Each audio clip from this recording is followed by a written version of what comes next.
Hello बच्चों, आज accounts में हम अपना नेक्स्ट चैप्टर स्टार्ट कर रहे हैं, that is dissolution of firm.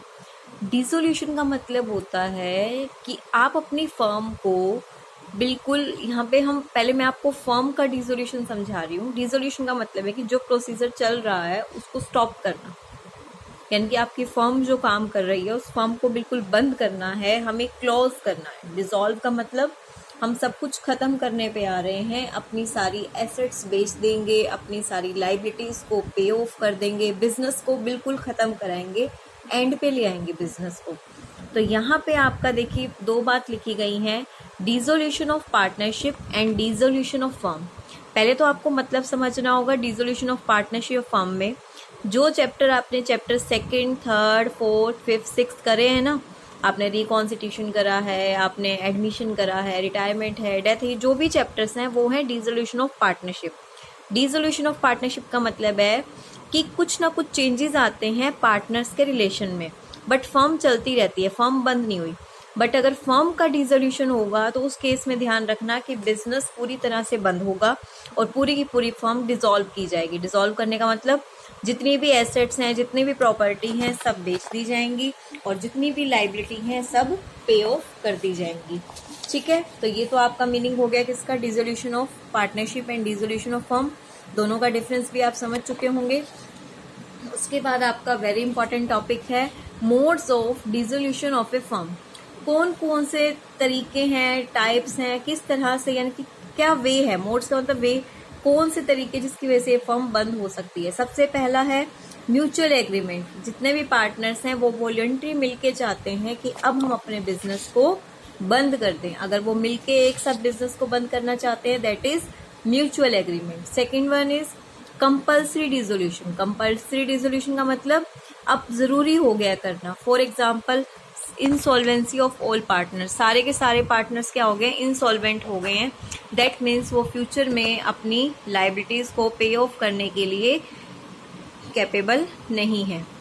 Dissolution by court, कई बार कोर्ट के द्वारा भी डिसॉल्व किया जा सकता है। वो कब हो सकता है, जब कोई पर्सन अनसाउंड माइंड का हो या परमानेंटली इनकेपेबल हो गए, अब आप अपनी फर्म को चलाने के लायक नहीं रहे, या आप कोई गलती करते पकड़े गए हो, मिसकंडक्ट, कोई आपने इलीगल काम अपने बिजनेस के थ्रू किया है, या बाय लॉ आपसे सेटिस्फाई नहीं है कोर्ट। या फिर क्या हो सकता है, फोर्थ पॉइंट, नोटिस, आपने मिलके नोटिस दिया है अपनी मर्जी से, या हैपनिंग ऑफ एनी इवेंट, किसी की डेथ हो गई है, आपका कंप्लीशन ऑफ ज्वाइंट वेंचर हो गया, जो वेंचर आपने मिलके स्टार्ट किया था आप उसको खत्म करना चाह रहे हैं, या कोई और भी रीजन इसका हो सकता है।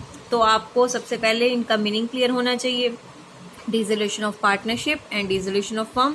फिर आप इसका डिफरेंस रीड करेंगे। मोड्स आपको पता होने चाहिए, क्या क्या तरीके हैं, किस वजह से डिसोल्यूशन हमारा क्या हो सकता है, फर्म का डिसोल्यूशन हो सकता है।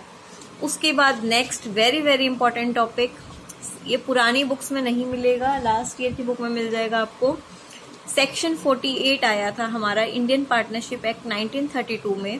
उस सेक्शन में हमें बताया था कि डिसोल्यूशन कैसे होएगा। सबसे पहले सेटलमेंट ऑफ अकाउंट, अगर कोई लॉस है तो वो लॉस कहाँ से सेटल होगा, सबसे पहले प्रॉफिट में से, जितना प्रॉफिट बिजनेस में है। अगर प्रॉफिट खत्म हो जाएगा तो फिर हम कैपिटल में से पे करेंगे, जो बिजनेस में पार्टनर्स ने कैपिटल लगाई हुई है। और अगर उसके बाद भी खत्म हो जाए तो पार्टनर्स की जिम्मेवारी है कि अपनी प्रॉफिट शेयरिंग रेशियो में उसको बियर करें, चाहे वो अपना पर्सनली घर से लेके आएंगे पैसा। सबसे पहले प्रॉफिट में से नहीं हुआ तो पार्टनर्स की कैपिटल में से, वहां से भी नहीं हुआ तो फिर पार्टनर अपनी प्रॉफिट शेयरिंग रेशियो में उसको बांटेंगे और उसको लॉस को देंगे, पे करेंगे। एप्लीकेशन ऑफ एसेट्स, अब एसेट का यूज कैसे करना है, जो बिजनेस में एसेट्स हैं। सपोज करो जितनी भी एसेट है आपने 10 लाख की बेच दी, अब आपको उस 10 लाख रुपए से सबकी पेमेंट करनी है लाइबिलिटी की, पर पेमेंट भी लाइन वाइज होएगी, यानी कि ऑर्डर में। सबसे पहले हम पे करेंगे रियलाइजेशन का एक्सपेंस। रियलाइजेशन एक्सपेंस मतलब जो डिसोल्यूशन को करते टाइम, यानी कि एसेट्स को बेचते टाइम जो खर्चा हुआ वो। फिर कोई आउटसाइड लाइबिलिटी है जो सिक्योर्ड है। सिक्योर्ड मतलब जिसको हमने किसी सिक्योरिटी के बिहाफ पे हमने पैसा किसी से उधार लिया था, पहले उनका पैसा देंगे, फिर अनसिक्योर्ड वालों का देंगे, उसके बाद पार्टनर का लोन अकाउंट है तो वो देंगे। और ये हर केस में नहीं होता, पार्टनर लोन अकाउंट बहुत रेयर पाया जाता है।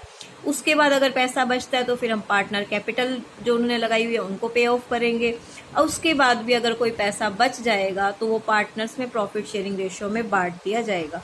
पर क्वेश्चन में ये लास्ट केस बहुत कम मिलता है, क्योंकि पैसा बचता ही नहीं, पार्टनर कैपिटल अकाउंट तक आते आते पैसा हमारा खत्म हो जाता है। उसके बाद आपका सेक्शन 48 आपने पढ़ा, फिर सेक्शन 49 भी एक हमारा आया था। सेक्शन 49 में इन्होंने क्या बताया, हमें एक फर्म का डेप्ट होता है, एक प्राइवेट डेप्ट होता है। आपकी बुक में ये सब है, फर्म डेप्ट, प्राइवेट डेप्ट का मीनिंग भी है, इसका डिफरेंस भी है, तो वो मैं चीज़ सब समझा रही हूँ। उसके अंदर जो आप पॉइंट पढ़ेंगे सारा वही है जो मैं अब समझाऊंगी। फर्म डेप्ट नाम से क्लियर है, जो डेप्ट फर्म ने बाहर के लोगों से लिया है। प्राइवेट डेप्ट, जो डेप्ट किसी पार्टनर ने अपने पर्सनल बेसिस पे किसी से लिया है। अब फर्म की प्रॉपर्टी यूज कर रहे हैं, मानो हम डेप्ट को पे ऑफ करने में, जब बिजनेस बंद कर रहे हैं तो सबसे पहले फर्म का डेप्ट पे करेंगे। उसके बाद अगर कोई पैसा बच जाता है तो पार्टनर डेप्ट, पार्टनर का डेप्ट क्यों पे करेंगे, कोई हम एक पर्टिकुलर का पे नहीं करेंगे। जो पैसा बच जाता है, हमने कहा ना कि पहले हमने फर्म का डेप्ट पे किया, अगर आपको ध्यान हो तो ये सारे फर्म के डेप्ट ही तो हैं। हमने फर्म के डेप्ट पे किए, बाद में सारा पैसा कैपिटल अकाउंट में तो जाता है, इसीलिए कह रहे हैं कि पहले फर्म का डेप्ट फिर प्राइवेट डेप्ट, क्योंकि पैसा बचा हुआ पार्टनर से बांटा जाएगा, वो अपना प्राइवेट डेप्ट फिर पे कर सकता है। और अगर वो प्रॉपर्टी फर्म की नहीं है, पार्टनर की है, तो पहले वो अपना खुद का डेप्ट पे करेगा, उसके बाद यानी कि पहले अगर उसको किसी को पेमेंट करनी है तो वो करेगा, उसके बाद अगर उसके पास पैसा बचता है तो वो फर्म को देगा। क्लियर है? तो आपको थ्योरी करनी है, आपको क्या क्या करना है मैं बता देती हूँ आपकी बुक में से। आपने डिसोल्यूशन, पार्टनरशिप और पार्टनरशिप फॉर्म में डिफरेंस करना है, आपने मोड्स करने हैं, फिर आपको 2 सेक्शन दिए होंगे, सेक्शन 48 उस सब में यही सब दिया हुआ है, मैंने आपको नोट्स बना के इजी वे में समझा दिया। बुक में सेम यही चीज़ें हैं, सेक्शन 49 बुक में सेम यही चीज़ है। उसके बाद आपका अकाउंटिंग ट्रीटमेंट स्टार्ट हो रहा है, जो हमने कल नेक्स्ट क्लास में कंटिन्यू करेंगे। तो आप अपनी यहाँ तक की प्राइवेट और फर्म डेप्ट तक की थ्योरी को कवर करेंगे। Thank you.